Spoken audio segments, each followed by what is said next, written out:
Long live the revolution, Grandpa and Me. Podcast serial by Valueversity. Episode 8. Shariq Ali. Yani Appa had an election in college, and she, her friends, and I were extremely busy. Make posters, write pamphlets, and have heated debates by staying up late at night. Every day I get to hear new words and phrases: social consciousness, class struggle, and so on. That day, while busy making a poster, I asked, "Who is called revolutionary, Yani Appa?" She took a sip of hot coffee and replied, "Nowadays it has become fashionable to be labeled as revolutionary. To be honest, true Bhagat Singh does not exist far and wide." Then I threw myself onto a sofa and asked, "Who was this Bhagat Singh?" She replied, "A truly revolutionary and an unsung hero of India and Pakistan. He demanded freedom from the British Raj and raised the slogan of Long Live the Revolution in the Indian subcontinent. He was born in the Punjab of present-day Pakistan in 1907, and at the tender age of 23 in 1931, British hanged him.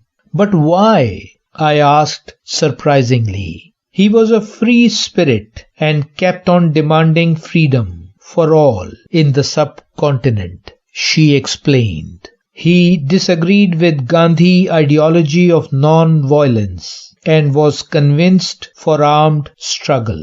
From his childhood, he showed great leadership qualities and had a very pleasant, intelligent, and likable personality. At the age of 12, he brought home the innocent, blood-stained clay from the Jallianwala Bagh tragedy in 1919. He kept it preserved in a bottle and used to lay flowers and salute it every morning. On the night of the scheduled wedding, he left home without telling anyone and wrote in his letter, "The purpose of my life is the freedom of India, not the pursuit of personal happiness. I sacrifice my personal life for the freedom of the nation." Then he joined the National College Lahore, which was the epicenter for the freedom movement. He became a vigilant, fearless, and an important member of the Republican Association of India. At first, he was passionately supportive of Gandhi's peaceful civil disobedience. But soon he became convinced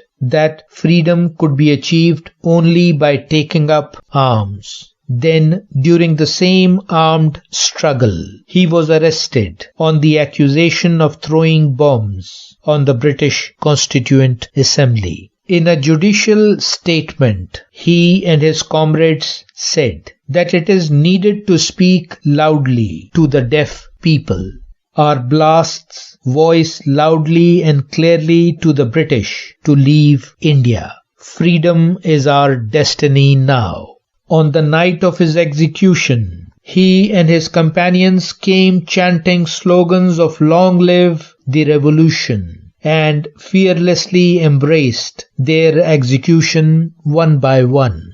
Their bodies burned and ashes washed away in Satluj River. To be continued. Valueversity. Shariq Ali.